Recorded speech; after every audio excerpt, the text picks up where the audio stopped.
Hello বন্ধুরা, Bangla study hub চ্যানেলে আবারও তোমাদের সবাইকে অনেক অনেক স্বাগত। আজকের এই ভিডিওতে আমরা মাধ্যমিক ইতিহাসের সপ্তম অধ্যায় থেকে 20টি 2 নম্বরের অত্যন্ত গুরুত্বপূর্ণ প্রশ্ন এবং তার উত্তর নিয়ে আলোচনা করব। তোমরা যারা এবার 2027 মাধ্যমিক পরীক্ষার্থী, তারা ভিডিওটা স্কিপ না করে পুরোপুরি দেখো, অনেকটা উপকারে আসবে। এবং এই প্রসঙ্গে বলে রাখি যে ইতিহাসের অন্যান্য অধ্যায়গুলির অধ্যায়ভিত্তিক 1, 2, 4 এবং 8 নম্বরের প্রশ্ন উত্তর আমাদের চ্যানেলের প্লেলিস্টে দেওয়া আছে। তোমরা ভিডিওগুলির ডেসক্রিপশন থেকে সেগুলি ডাউনলোড বা কপি করে নিতে পারবে। তাহলে দেরি না করে শুরু করা যাক। মন দিয়ে ভিডিওটি দেখো, অত্যন্ত ইনফরমেটিভ এবং হেল্পফুল হবে। তারপর প্রথম প্রশ্ন, সরলা দেবী চৌধুরানী কেন লক্ষ্মীর ভাণ্ডার প্রতিষ্ঠা করেছিলেন? দেখো উত্তরগুলো কীরকম টু দ্য পয়েন্টে লেখা আছে। 1905 সালে বঙ্গভঙ্গ বিরোধী আন্দোলনের সময় সরলা দেবী চৌধুরানী কলকাতার লক্ষ্মীর ভাণ্ডার প্রতিষ্ঠা করেন। এর মূল উদ্দেশ্য ছিল, দুটো পয়েন্ট দেওয়া আছে দেখো, সাধারণ মানুষের মধ্যে স্বদেশি পণ্যের ব্যবহার জনপ্রিয় করে তোলা এবং বিদেশি পণ্য বর্জন করে ভারতীয় তাঁতি ও কারিগরদের তৈরি জিনিসপত্র বিক্রি বাড়ানো এবং স্বদেশি আন্দোলনের তহবিল যোগানো। লীলা নাগ কেন স্মরণীয়? লীলা নাগ ছিলেন ঢাকা বিশ্ববিদ্যালয়ের প্রথম ছাত্রী এবং বাংলার নারী আন্দোলনের অন্যতম চরিত্র। তিনি বিখ্যাত কারণ নারীদের শিক্ষা বিস্তার ও বিপ্লবী মন্ত্রে দীক্ষিত করার জন্য 1920 সালে তিনি ঢাকায় দীপালি সংঘ প্রতিষ্ঠা করেন।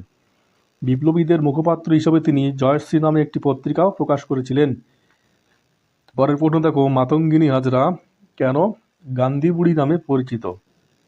অত্যন্ত গুরুত্বপূর্ণ। দেখো 1942 সালে ভারত ছাড়ো আন্দোলনের সময় মেদিনীপুরের তমলুকে 73 বছর বয়সী গান্ধীবাদী নেত্রী মাতঙ্গিনী হাজরা একটি বিশাল মিছিলের নেতৃত্ব দেন। পুলিশ মিছিলের ওপর গুলি চালালে তিনি বুলেটের আঘাতে জখম হয়েও বন্দে মাতরম ধ্বনি দিতে দিতে জাতীয় পতাকা হাত থেকে পড়তে দেননি। তার এই চরম আত্মত্যাগ ও গান্ধীজির আদর্শের প্রতি আজীবন নিষ্ঠার কারণে তিনি গান্ধী বুড়ি নামে পরিচিত। প্রীতিলতা ওয়াদ্দেদার কেন ইতিহাসের পাতায় স্মরণীয়? প্রীতিলতা ওয়াদ্দেদার ছিলেন মাস্টারদা সূর্য সেনের বিপ্লবী দলের অন্যতম সদস্যা এবং বাংলার প্রথম মহিলা বিপ্লবী শহীদ। 1932 সালের 20 সেপ্টেম্বর তার নেতৃত্বে বিপ্লবীরা চট্টগ্রামের পাহাড়তলির ইউরোপীয় ক্লাব আক্রমণ করেন। সফল অভিযানের শেষে ফেরার পথে তিনি গুলিবিদ্ধ হন এবং পুলিশের হাতে ধরা পড়ার এড়াতে পটাশিয়াম সাইনাইড খেয়ে আত্মাহুতি দেন। বীণা দাস কেন স্মরণীয় হয়ে আছেন? বিপ্লবী যুগান্তর দলের সদস্য বীণা দাস 1902 সালের ফেব্রুয়ারি মাসে কলকাতা বিশ্ববিদ্যালয়ের সমাবর্তন উৎসবে উপস্থিত ছিলেন। সেখানে ডিগ্রি নেওয়ার সময় তিনি অত্যন্ত সাহসিকতার সাথে বাংলার অত্যাচারী ব্রিটিশ ছোটলাট স্ট্যানলি জ্যাকসনকে লক্ষ্য করে গুলি ছোড়েন। গুলি লক্ষ্যভ্রষ্ট হলেও তার এই দুঃসাহসিক পদক্ষেপ নারী বিপ্লবী আন্দোলনের এক নতুন জোয়ার এনেছিল। অ্যান্টি সার্কুলার সোসাইটি কেন গড়ে উঠেছিল? বঙ্গভঙ্গ বিরোধী আন্দোলনের সময় ছাত্রদের অংশগ্রহণ রুখতে ব্রিটিশ সরকার 1905 সালে কার্লাইল সার্কুলার নামক দমনমূলক নীতি জারি করেন।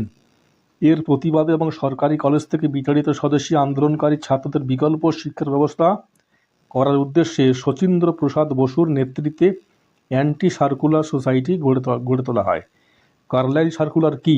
1905 সালে 10 অক্টোবর বাংলার শিক্ষা বিভাগের প্রধান R.W. কার্লাইল একটি দমনমূলক নির্দেশনামা জারি করেন, যা কার্লাইল সার্কুলার নামে পরিচিত। এর মূল কথা ছিল, কোনো বিদ্যালয়ের ছাত্ররা বঙ্গভঙ্গ বিরোধী আন্দোলনে বা বন্দে মাতরম ধ্বনি দিয়ে মিছিল মিটিংয়ে অংশ নিলে সেই বিদ্যালয়ের সরকারি অনুদান ও স্বীকৃতি বাতিল করা হবে। অলিন্দ যুদ্ধ বলতে কি বোঝায়? অত্যন্ত গুরুত্বপূর্ণ এটা। দেখো 1930 সালে 8ই ডিসেম্বর বেঙ্গল ভলান্টিয়ার দলের 3 তরুণ বিপ্লবী বিনয় বসু, বাদল গুপ্ত ও দীনেশ গুপ্ত, সংক্ষেপে বিনয়, বাদল, দীনেশ নামে এরা বিখ্যাত, কলকাতার রাইটার্স বিল্ডিং প্রবেশ করে অত্যাচারী সিমসন সাহেবকে গুলি করে হত্যা করেন।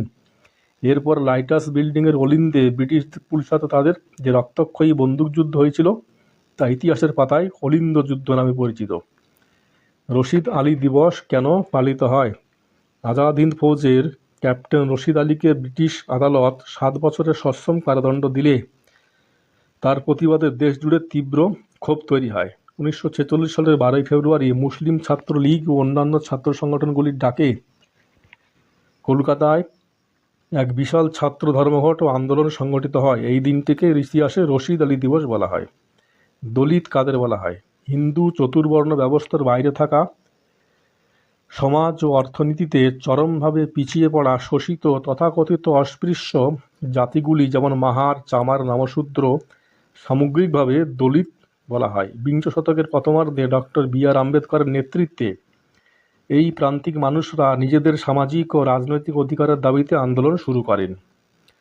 আরেকবার বলে রাখি, তোমরা ভিডিওর সমস্ত স্টাডি ম্যাটেরিয়াল ডেসক্রিপশনে দেওয়া লিঙ্ক থেকে পেয়ে যাবে এবং অন্যান্য অধ্যায়গুলিরও প্লেলিস্ট থেকে তোমরা নিয়ে নিতে পারবে। পরে ফোন দেখো, মহাত্মা গান্ধী কেন হরিজন শব্দটি ব্যবহার করেছিলেন? মহাত্মা গান্ধী সমাজে প্রচলিত অস্পৃশ্য বা দলিত শব্দগুলির চরম বিরোধী ছিলেন, কারণ এগুলি মানুষের মর্যাদা ক্ষুণ্ণ করত। তাই সমাজ থেকে ছোঁয়াছুঁয়ি দূর করতে এবং দলিতদের হিন্দু সমাজেরই অবিচ্ছেদ্য অংশ হিসাবে সম্মান দিতে তিনি 1902 সাল থেকে তাদের হরিজন বা ঈশ্বরের সন্তান নামে ডাকতে শুরু করেন। পুনা চুক্তি বা 1932-এর পুনা চুক্তির প্রধান গুরুত্ব কী? এটা অত্যন্ত গুরুত্বপূর্ণ।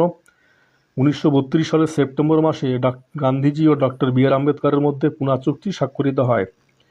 এর প্রধান গুরুত্ব ছিল, এর ফলে ব্রিটিশ সরকারের চালিত সাম্প্রদায়িক বাঁটোয়ারা নীতির মাধ্যমে হিন্দুদের মধ্যে যে বিভেদ তৈরির চেষ্টা ব্যর্থ হয়। দলিতদের জন্য পৃথক নির্বাচনের দাবি ত্যাগ করা হলেও প্রাদেশিক আইনসভাগুলিতে দলিতদের সংরক্ষিত আসন সংখ্যা 71 থেকে বাড়িয়ে 148 করা হয়। হরিচাঁদ ঠাকুর ও গুরুচাঁদ ঠাকুর কেন স্মরণীয়? হরিচাঁদ ঠাকুর বাংলার অবহেলিত ও অনগ্রসর নবশূদ্র সম্প্রদায়ের সামাজিক আত্মমর্যাদা প্রতিষ্ঠার জন্য মতুয়া ধর্মের প্রবর্তন করেন। তার সুযোগ্য পুত্র গুরুচাঁদ ঠাকুর এই আন্দোলনকে আরও এগিয়ে নিয়ে যান এবং দলিতদের মধ্যে শিক্ষার আলো ছড়াতে ও সরকারি চাকুরিতে অধিকার আদায়ে আজীবন লড়াই করেন। ভাইকম সত্যাগ্রহ কী? কেরলের ভাইকম নামক স্থানে একটি বিখ্যাত শিব মন্দিরের আশেপাশের রাস্তা দিয়ে দলিত বা নিম্নবর্গের মানুষদের চলাচলের কোনো অধিকার ছিল না।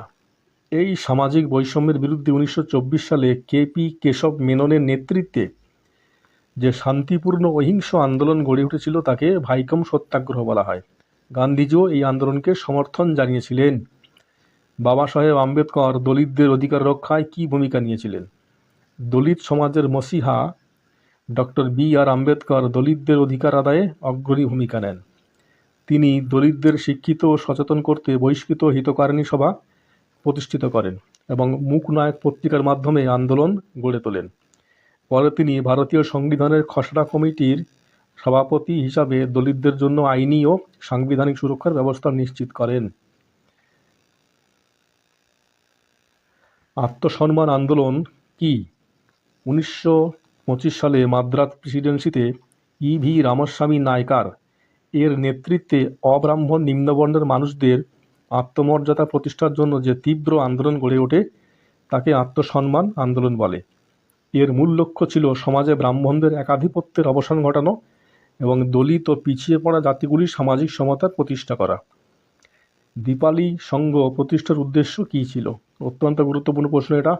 1923 সালে ঢাকায় লীলা নাগ কর্তৃক দীপালি সংঘ প্রতিষ্ঠার মূল উদ্দেশ্যগুলি ছিল, দেখো, প্রথম পয়েন্ট, নারীর মধ্যে শিক্ষার আলো ছড়ানো এবং তাদের লাঠি খেলা ও কুস্তির মতো শারীরিক আত্মরক্ষায় শিক্ষায় পারদর্শী করা। পর্দার আড়ালে থাকা মহিলাদের মধ্যে রাজনৈতিক চেতনা জাগিয়ে তুলে পরোক্ষ ও প্রত্যক্ষভাবে ভারতের স্বাধীনতা আন্দোলনে সামিল করা। অনুশীলন সমিতি কেন প্রতিষ্ঠিত হয়েছিল? 1902 সালে সতীশচন্দ্র বসু ও প্রমথনাথ মিত্রের উদ্যোগে কলকাতায় অনুশীলন সমিতি প্রতিষ্ঠিত হয়। এর মূল উদ্দেশ্য ছিল বাংলায় যুবকদের শারীরিক ও মানসিক শক্তির বিকাশ ঘটিয়ে তাদের সশস্ত্র বিপ্লববাদের মন্ত্রে দীক্ষিত করা এবং গোপনে অস্ত্র তৈরি ও বোমা বানানোর প্রশিক্ষণ দিয়ে ব্রিটিশ শাসনের ভিত কাঁপিয়ে দেওয়া। লক্ষ্মী স্বামীনাথন কেন বিখ্যাত? ডক্টর লক্ষ্মী স্বামীনাথন, যিনি ক্যাপ্টেন লক্ষ্মী সাইগল নামে পরিচিত, তিনি নেতাজি সুভাষচন্দ্র বসুর আজাদ হিন্দ ফৌজের ঝাঁসির রানী ব্রিগেডের প্রধান অধিনায়ক ছিলেন। দ্বিতীয় বিশ্বযুদ্ধের সময় তিনি ব্রিটিশ বাহিনীর বিরুদ্ধে সম্মুখ সমরে নারী বাহিনীর নেতৃত্ব দিয়ে তিনি ভারতের স্বাধীনতা সংগ্রাম ইতিহাসে এক চিরস্মরণীয় বীরত্বের নজির গড়ে তোলেন। দেখো শেষ প্রশ্ন, সূর্য সেন কেন মাস্টারদা নামে পরিচিত ছিলেন? ভারতের সশস্ত্র স্বাধীনতা সংগ্রামের অন্যতম প্রধান পুরোধা মাস্টারদা সূর্য সেন পেশায় ছিলেন চট্টগ্রামের উমাতারা উচ্চ ইংরেজি বিদ্যালয়ের অঙ্কের শিক্ষক। তিনি শিক্ষকতার সূত্র ধরেই ছাত্র ও সাধারণ মানুষের তাকে অত্যন্ত শ্রদ্ধাভরে মাস্টারদা বলে ডাকতেন। পরবর্তীতে তার নেতৃত্বে 1930 সালে ঐতিহাসিক চট্টগ্রাম অস্ত্রাগার লুণ্ঠন ও জালালাবাদ পাহাড়ের যুদ্ধ সংঘটিত হয়েছিল। তাহলে বন্ধুরা, আজকের ভিডিওটি এই পর্যন্ত। ভিডিওটি ভালো লাগলে লাইক কমেন্ট শেয়ার করো এবং এইরকম আরও ভিডিও পাওয়ার জন্য চ্যানেলটি অবশ্যই